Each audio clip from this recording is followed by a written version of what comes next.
말씀은 예수님을 만난 사람들 첫 번째 시간으로 다음 주에는 이어지는 두 번째 예수님을 만난 사람 살펴보게 될 텐데요. 우리가 계속 지금 요한복음에 이제 말씀을 따라가면서 은혜를 나누고 있습니다. 오늘 본문은 예수님을 만나고 부름을 받아 제자가 된 사람들에 대한 이야기를 보게 됩니다. 과연 예수님께서 누구를 부르셨느냐, 누구를 만나셨느냐, 그리고 누가 제자가 되었느냐가 우리의 관심사가 되지요. 여러분, 예수님께서 정말 그 제자들과 3년 동안 동고동락을 하였지요. 같이 식사하고 또 같이 여행도 다니시고 또 같이 여러 가지 고난도 겪으시고, 그러나 제자들에게 관심을 갖고 최선을 다해서 제자들을 또한 사랑으로 낳는 것을 보게 됩니다. 그렇다면 이 제자들의 만남, 첫 만남의 시간들이 어떠했는가? 여러분들 잘 아시겠지만 오늘 본문은 구체적으로 예수님을 만난 제자들이 어떤 모습이었는가를 분명히 말하고 있어요. 먼저 본문 35절 37절의 말씀 같이 읽어볼까요? 시작. 또 이튿날 요한이 자기 제자 중 두 사람과 함께 섰다가 예수께서 거니심을 보고 말하되 보라, 하나님의 어린 양이로다. 두 제자가 그의 말을 듣고 예수를 따르거늘. 아멘. 오늘 말씀해 보면 지금 사도 요한을 말하는 것이 아니라 세례 요한을 말하는 거예요. 지금 요한은 아직 사도 요한은 예수님의 제자가 되기 전이죠. 그렇기 때문에 세례 요한을 얘기하는데 이 요한에게도 여러 제자가 있었습니다. 왜냐하면 당시에 선지자요, 그리고 예수님이 오실 길을 예비하는 귀한 종이었기 때문에 그를 따르는 많은 제자들이 있었어요. 거기에 두 사람이 있었다 그럽니다. 거기에는 안드레가 하나 있었고 또 한 사람은 성경에 언급하고 있지 않아요. 그러나 우리가 볼 때에 이제 분명히 예수님의 제자가 된 사람 중에 바로 이 요한의, 세례 요한의 제자가 있었다라는 것이죠. 그러면서 세례 요한이 예수님이 오는 것을 보고 그렇게 말합니다. 36절 하반절의 말씀처럼 보라, 하나님의 어린 양이로다. 여기서 말하는 어린 양, 말 그대로 그리스도, 메시아라는 것을 지금 세례 요한이 분명하게 고백하고 있는 거예요. 자, 지금 세례 요한의 제자들은 바로 그리스도를 기다리고 그리스도를 따르기 위해서 세례 요한의 가르침을 받고 그리고 따르던 제자들이었다는 것입니다. 그런데 지금 세례 요한이 예수님을 바라보면서 하나님의 어린 양이다, 바로 저가 그리스도다, 메시아라고 분명하게 말하고 있다는 거예요. 그러니까 어떻게 해요? 이 두 제자들이, 세례 요한의 제자들이 뒤도 돌아보지 않고 예수님을 따라가더라는 거예요. 여러분, 여기에서 얼핏 보면 아이고 이 사람들 참 어떻게 이렇게 빈정맞게 뒤돌아서서 예수님을 홀딱 따라가냐, 이렇게 볼 수가 있어요. 그러나 이미 여기에서 이 두 제자들은 자기의 스승인 세례 요한을 버린 것이 아니라 정말로 메시아를 기다렸고 세례 요한을 통하여서 다시 오실, 먼저 초림하실 예수님이 누구인가에 대해서 계속해서 들었기 때문에 세례 요한은 예수님을 맞이하는, 그리고 예수님을 준비하는 그런 사람이었다는 것을 알기 때문에 미련 없이 예수님을 따라갈 수가 있었다는 사실이죠. 그렇기 때문에 지금 세례요한 제자들이 자신은 그리스도가 아닌 것을 분명히 말했기 때문에 정말 그리스도이신 예수님을 따라가는 것이 지당한 일이었다는 사실이죠. 그리고 세례요한은 그것에 대해서 전혀 불편해하거나 야 이놈들아, 이 배은망덕한 놈들아, 이렇게 말한 적도 없다라는 것이죠. 왜요? 세례요한은 예수님의 신들매를 감당하기도 어렵다라고 늘 겸손하게 고백하던 모습을 우리가 기억하고 있습니다. 이처럼 예수님을 따라가게 된 제자들, 여기에서 우리가 예수님을 만난 사람들의 변화된 모습을 우리가 살펴보게 되는데, 우리가 복음서를 읽다 보면 예수님을 만난 사람들의 반응들이 몇 가지로 정리가 되는 것을 보게 됩니다. 첫째는 우리가 같이 한번 읽어볼까요? 시작. 예수님의 말씀을 듣고도 배척하는 사람들, 종교 지도자들. 할렐루야. 꿀 먹었습니까? 소리를 내서 읽으라고 써놓은 거예요. 여러분, 눈으로 보지 말고 말을 하라는 거예요. 자, 큰 소리로 다시 한번 첫째 시작. 예수님의 말씀을 듣고도 배척하는 사람들, 종교 지도자들. 여러분, 저와 여러분은 지금 종교 지도자가 되어서도 안 되고 될 수도 없습니다. 왜요? 예수님의 그러한 말씀. 자, 세례 요한이 예수님을 보고 보라, 하나님의 어린 양이다라고 말할 때에 그들이 그렇게 예수님인 것을 알고도 불구하고, 메시아인 것을, 그리스도인 것을 알고도 예수님을 따라가지 않고 어떻게 했다고요? 오히려 배척하고 대적했다는 것입니다. 오늘날도 예수님을 믿으라고 우리가 복음을 전하다 보면 너나 믿어라 이렇게 대놓고 말하지는 않아도 전혀 따르지 않고 배척하고 관심 없고 무관심한 자들을 보게 돼요. 우리가 지난주에 동방박사들이 아기 예수의 탄생을 축하하러 올 때에 그 소문을 듣는 사람들 가운데에 헤롯 왕을 비롯해서 당시의 종교 지도자들은 전혀 예수님의 탄생에 관심이 없는 것을 우리가 살펴보았죠. 이처럼 지금 예수님이라는 사실을 듣고도, 자기 앞에 메시아가 왔다라는 사실을 듣고도 전혀 반응하지 않는, 오히려 관심도 없고 무관심한 그런 사람들이 있다는 것을 우리가 사뭇 놀라게 되지요. 그러나 여러분, 이처럼 지금 내 눈앞에 당장 메시아이신 예수님이 나타났다면 우리는 정말로 달려갈 거예요. 예수님을 부둥켜 안을 거예요. 그리고 내가 그토록 사모하신 주님을 우리는 기쁨으로 맞이할 줄로 믿습니다. 할렐루야. 우리가 만나야 될 분은 바로 예수님밖에 없어요. 여러분, 예수님이 우리의 참된 소망이 되시고 참된 기쁨이 되시고 우리의 기쁨이 되신 줄로 믿습니다. 여러분, 그렇기 때문에 우리의 신앙생활하는 것은 늘 예수님 맞을 준비를 하는 거예요. 할렐루야. 여러분, 우리가 마태복음에 보면은 예수님이 다시 오실 때에 예수님이 어떻게 하신다고요? 여러분, 이제 몇 달 가다가, 두 사람이 몇 달 가다가 한 사람은 가고 한 사람 남게 됐어요. 몇 달을 간다는 건 뭘 말해요? 열심히 생활하다는 거예요. 열심히 직장생활하고 일하고 가정생활하고 그러다가 어느 때 예수님이 올지 알지 못하는데 주님이 오시면 허련히 예수님을 맞을 준비한 사람은 가고 그러지 않은 사람은 남게 된다는 것이죠.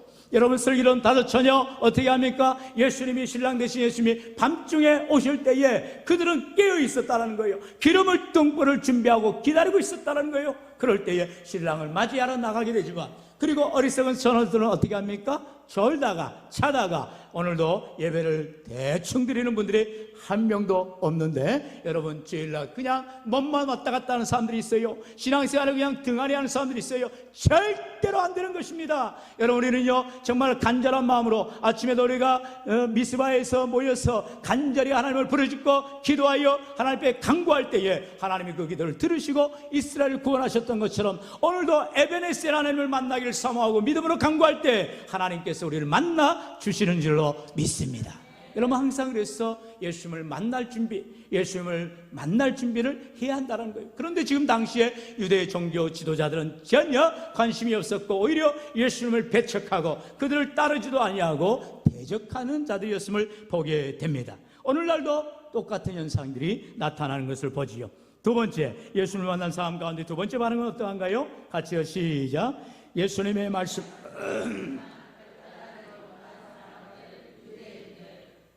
당시의 유대인들이야말로 메시아를 기다리는 그런 사람들이었어요. 왜? 당시에 로마의 식민지를 받고 또 많은 사람들이 고통 가운데서 속히 우리를 구원하실 왕, 바로 메시아를 기다리고 있었기 때문에 이제 메시아이신 예수님이 오시면 얼마나 기뻐할지 몰라요. 그런데 당시에 유대인들은 어떻게 했다고요? 예수님이란 말씀을 듣지만 전혀 주님 앞에 나아가지도, 삶에 결단하지도, 주님을 따르지도 않는 그런 사람들이라는 것입니다. 오늘날도 하나님의 말씀을 진리라고 옳다라고 인정하면서도 나는 전혀 상관없는 것처럼 주님의 부르심에 응답하지 못하는 그런 용기 없는 자들을 많이 보게 됩니다. 어떤 사람들이에요? 아이고, 내가 교회 가기에는 죄가 많았어. 아이고, 내가 교회 가기에는 아직 내가 바빴어. 뭐 여러 가지 핑계거리를 대는 사람들이 우리 주위에 많아요. 심지어 여러분은 남편이나 믿지 않는 가족의 사람들 가운데 그런 말들 하죠? 아이고, 내가 이제 죽을 때 되면 당신 옷자락 잡고 천국 갈게. 여러분, 말도 되지 않는 헛소리에 불과합니다. 어디가 그런 게 있어요? 믿음 갖고 천국 가는 것이지 아내가 예수 믿는다고 그 덕분에 천국 갈 적이 없다라는 사실이에요. 여러분, 신앙은 개인 신앙입니다. 내가 예수님을 나의 구주로, 나의 그리스도로 온전하게 인격적으로 믿고 따르냐에 따라서 주님을 믿는 믿음이 나오는 것이요, 그 믿음으로 말미암아 구원을 받게 되고 영생함을 얻게 되는 줄로 믿습니다. 할렐루야. 여러분, 한마디예요. 오늘 밤 여러분이 만약에요 죽는다면 천국 갈 자신이 있어요? 아이고, 할렐루야. 우리 교회가 이렇게 믿음이 다들 좋아지셨네요. 네. 사실은 그런 질문을 받았을 때 머뭇거리게 되고, 아이고 아직은 안 되는데. 여러분, 저도 어제 그랬다니까요. 어제 막 길이 엄청 미끄럽잖아요. 운전하는데 차가 막 지멋대로 돌아가는 거예요. 네. 아이고 하나님, 죽으면 안 되는데요. 죽으면 안 되는데. 네. 막 그랬어요. 네. 아직 우리는 아까 처음에 말씀드린 것처럼 예수님 맞을 준비가 돼야 되는데, 언제라도 주님이 오시면 훌훌 털고 가야 되는데, 이것 따지고 저것 따지고 아직도 세상에 미련이 남아있다라는 거예요. 여러분, 그러나 우리 주님은 언제라도 다시 오실 것이요, 그때는 우리 알지 못하기 때문에 항상 주님 맞을 준비해야 할 줄로 믿습니다. 여러분, 마지막 세 번째로 저와 여러분의 모습이지요. 예수님을 만난 사람들이 어떠한 반응을 했나요? 같이요, 시작. 예수님의 말씀을 듣고 즉시 행동에 옮긴 사람들, 바로 제자들을 말합니다. 자, 세 종류라고 했어요. 당시 유대 종교 지도자들은 예수님의 말씀을 듣고, 예수님 메시아라는 말씀을 듣고 오히려 배척하고 대적하였다 했어요. 반대했다 했습니다. 그리고 두 번째 부류의 사람들은 예수님이 메시아라는 말을 듣고 결단을 못하는, 즉시 실행하지 못하는, 예수님을 따르지 못하는, 이것저것 우물쭈물하는, 용기 없는, 두려워하는 사람들을 우리가 유대인들을 보게 되었다는 것입니다. 그리고 마지막으로 저와 여러분, 바로 예수님의 메시아라는 사실을 듣고 즉시 예수를 믿어 구원함을 받게 되어주고 주님을 따르는 인생들인 줄로 믿습니다. 여러분, 여기에서 예수님의 그러한 순간적인 찰나의 모습이 아니라 정말 내 삶에 인격적으로 주님을 고백하고 따르는 삶이 대한다는 거예요. 오늘 본문에는 바로 그러한 제자들의 모습이 나오게 되는 것을 봅니다. 어떻게 이 제자들이 예수님의 말씀을 듣고 세례 요한이 보라 하나님의 어린 양이라도 말을 했을 때에 즉시 어떻게 했어요? 세례 요한의 제자들이 예수님을 따라갔다 했어요. 말씀해 보니까 그렇게 말하죠. 우리 38절 39절 같이 읽어볼까요? 시작. 예수께서 돌이켜 그 따르는 것을 보시고 물어 이르시되 무엇을 구하느냐? 이르되 랍비여 어디 계시오니까 하니, 랍비는 번역하면 선생이라.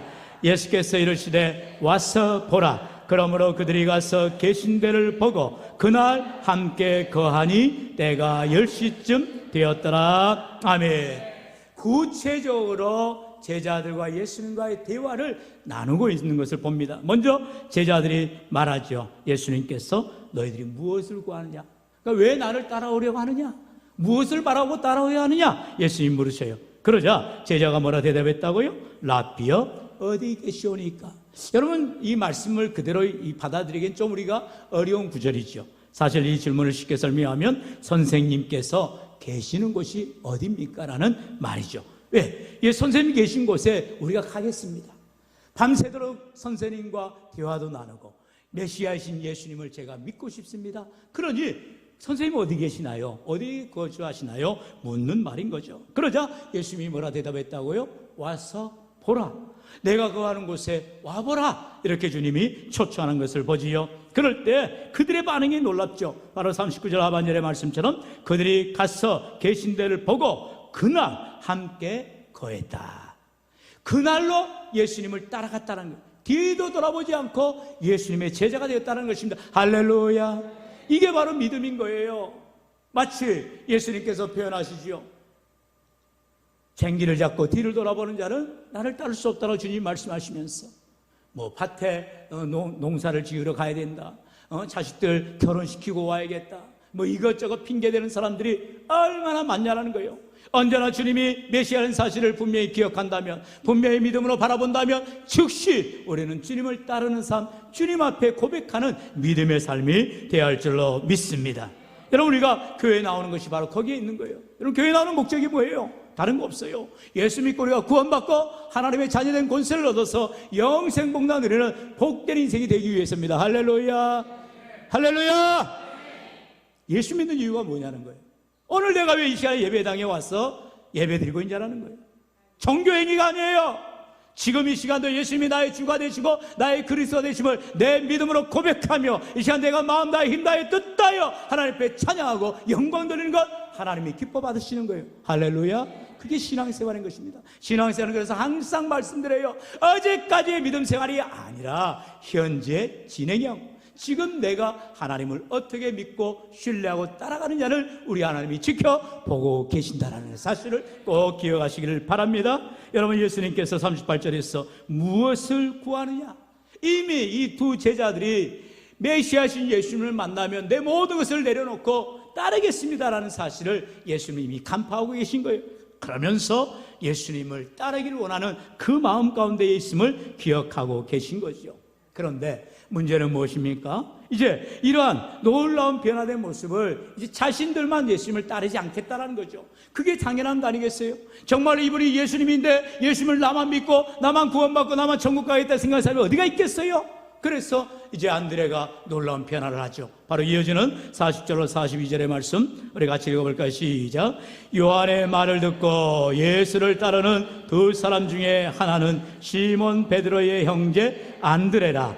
그가 먼저 자기의 형제 시몬을 찾아 말하되 우리가 메시아를 만났다 하고, 메시아는 번역하면 그리스도라. 데리고 예수께로 오니 예수께서 보시고 이르시되 네가 요한의 아들 시몬이니 장차 게바라 하리라 하시니라. 게바는 번역하면 베드로라. 아멘. 그림이 쫙 펼쳐지죠. 이제 안드레라는 사실을 우리가 성경을 통해서 보게 돼요. 이제 예수님을 따르던 두 제자 가운데 한 사람이 안드레였는데 그 안드레가 누구한테 가요? 자기의 형 베드로에게 가더라는 것입니다. 왜요? 자기들이 그렇게 사모하고 기다렸던 예수님을 만났기 때문에 어서 속히 친형인 베드로에게도 내가 만난 예수님을 소개해주고 싶고 그 예수님을 믿으라고, 그 예수님을 따르자라고 전도하고 싶었다는 거죠. 여러분, 이게 바로 교회 역사상 최초의 가족 전도, 바로 안드레 전도가 나오게 되더라는 거예요. 여러분, 안드레가 뭐라고 말해요? 형한테 가서 한마디 하죠. 예수께서 우리가 메시아를 만났다. 한번 따라합시다. 우리가 메시아를 만났다. 할렐루야. 저와 여러분이 이러한 고백을 해야 할 줄로 믿습니다. 내가 예수님을 만났다면, 내가 예수님을 믿는다면 그 신앙을 분명하게 믿지 않는 사람들에게 전해야 된다는 거예요. 내가 만난 예수님을 소개할 수 있어야 되는 거예요. 그게 복음 전도인 거예요. 다른 게 아니에요. 정말 예수를 믿어보세요. 예수님이 나의 구원자가 되시고 나의 모든 죄를 사하여 주셨어요. 그 예수님을 믿고 구원받으세요라고 우리는 복음의 열정으로 증거하는 자들이 되어야 할 줄로 믿습니다. 우리가 계속해서 금요일 날마다 우리가 금요기도회 때 우리가 성령 충만, 이 성령 메시지를 함께 나누는데 우리가 메시지 가운데 핵심이 뭐예요? 사도행전 1장 8절의 말씀. 오직 성령이 너에게 임하시면, 조건절이에요. 성령이 우리에게 임해야 우리가 복음 증거하는 전도자의 사명을 감당하게 되는 줄로 믿습니다. 지금 안드레에게는 성령이 임한 거예요. 그랬기 때문에 그가 받은 성령, 바로 보혜사 성령의 역사심이죠. 그를 깨닫게 해주고 메시아인 사실을 알게 하고 그리고 형인 베드로에게 전하는 전도자가 되어지더라는 것입니다. 여러분, 억지로 되는 게 아니에요. 가족 전도를 한다면서, 또는 자녀 전도한다면서, 또는 우리의 며느리나 또는 사회에게 복음 전도한다면서 이것저것 애를 써봅니다. 가정 아양도 떠나보고 좋은 것도 선물해보고 안 돼요. 그럼 받아먹을 때만 좋지요. 여러분, 무엇입니까? 복음에 내가 받은 그 은혜를 나눌 수 있어야 된다는 거예요. 정말 때로는 간절히 눈물을 흘려가면서 내가 만난 예수님을 정말 소개하지 않으면 안 될 것 같던 그런 뜨거운 마음을 가지고 예수님을 전해야 할 줄로 믿습니다. 물론 때가 되면 하나님께서 구원하시겠지. 여러분, 그건 직무유기인 거예요. 내가 애쓰고 수고하지 않는데 언감생신 어느 세월에 그가 주님 앞에 나올 수가 있겠어요? 내 기도가 쌓여야 되고요, 내 복음 전도가 들어가야 되고요, 언젠가는 내가 계속해서 다르고 닳도록 말하였을 때, 기도하였을 때 하나님이 드디어 역사해 주시는 것입니다. 여러분, 물 끓는 걸 기억하시죠? 임계점이라고 합니다. 99도까지 암만 끓여봐야 물은 끓지 않아요. 100도를 넘겨야 물이 액체에서 기체로 변화되어지는 그런 임계점이 되어진 것입니다. 어떤 분들은 그래서 기도의 임계점을 돌파하라 이런 말들을 하죠. 참 귀한 말이에요. 우리의 기도의 한계, 우리의 섬김의 한계, 우리의 복음 전도의 한계, 그 한계를 찾아 나아가야 되고요, 가다가 중도에 하차해서는 안 된다는 거예요. 베드로가 뭐라 하겠어요? 야, 안드레야, 너 정신이냐? 너 세례요한 열심히 따라다니더니 무슨 메시아를 만났다고 헛소리하고 있어? 이런 말 할 수도 있지 않겠어요?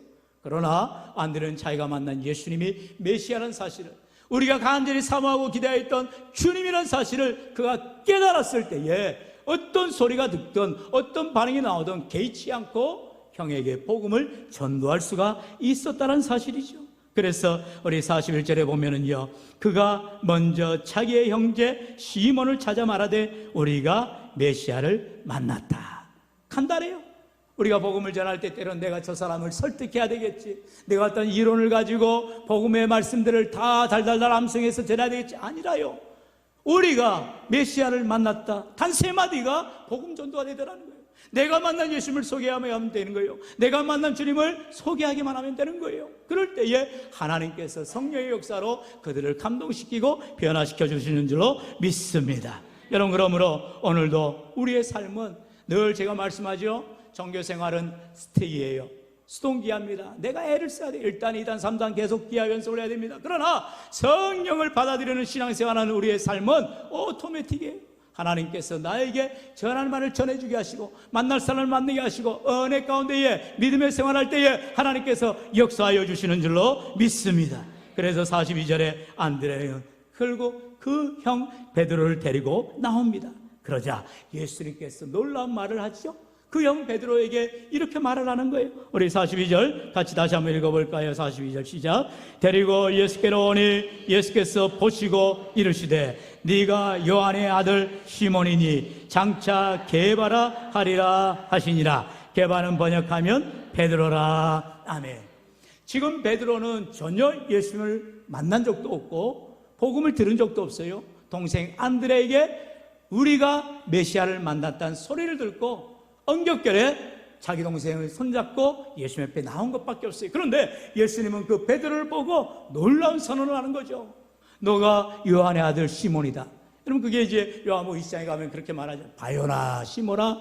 예수님을 배반하고 자기 다시 고향 갈릴리 해변가에서 고기 잡고 있는 베드로에게 우리 주님께서 바요나 시몬아 말하죠. 여기서 말하는 바요나, 바로 요나가 베드로의 아버지 요한이죠. 바요한, 바요나라고 고백하는데 바로 요한의 아들 시몬을 이제 예수님께서 너가 장차 베드로가 될 것이다. 당시 아람어로 이제 게바라는 말을 하는 거죠. 게바가 바로 반석인 베드로를 말하고 있다는 거죠. 베드로의 그런 신앙 고백, 마태복음 16장 16절에서 너희들은 나를 누구로 하냐 주님이 물으실 때에 베드로가 뭐라고 대답했다고요? 저는 그리스도시요 살아계신 하나님의 아들이시니이다. 할렐루야. 우리의 신앙 고백, 우리가 예수님에 대해서, 주님에 대해서 이러한 믿음의 고백을 할 때에 예수님께서 그 믿음의 신앙 고백을 보시고 너에게 이 신앙 고백 위에 내가 교회를 세우리라 우리 주님이 말씀하시면서 반석 같은 믿음, 변함없는 믿음을 강구하는 것을 우리가 보게 되더라는 것입니다. 오늘 우리의 신앙생활 가운데에 이러한 하나님 앞에 내 믿음이 어떠한가를 여러분 살펴보시고 오늘도 내가 예수를 만난 그 믿음이 어떠한가를, 그 반응을 살펴보기를 원하는 것입니다. 왜요? 지금 내가 만난 예수님을 누구에게라도 전할 수 있어야 되며 그 예수님의 복음을 증거하는 자들이 하나님의 귀한 사역들을 감당하여서 장차 반석 같은 믿음으로 주님 앞에 영광 돌리게 되는 줄로 믿습니다. 우리 마지막으로 사도행전 2장 21절 다 같이 봉독할까요? 시작. 누구든지 주의 이름을 부르는 자는 구원을 받으리라 하였느니라. 아멘. 누구든지. 여기는 남녀노소가 없고요, 빈부귀천이 없고요, 학자 무식자가 없고요, 어떠한 조건이 없어요. 여러분, 누구라도 예수를 믿는 자들, 주의 이름을 부르는 자들, 주님 앞에 나오는 자들, 예수님을 만나는 자들은 다 구원함을 받게 되는 줄로 믿습니다. 저와 여러분의 인생이 예수님을 만나고 변화되어지고 즉시 순종하여 복음의 증인의 사명을 감당하여 하나님께 영광 돌리시는 모든 믿음의 권속들 되시기를 주의 이름을 간절히 축원합니다.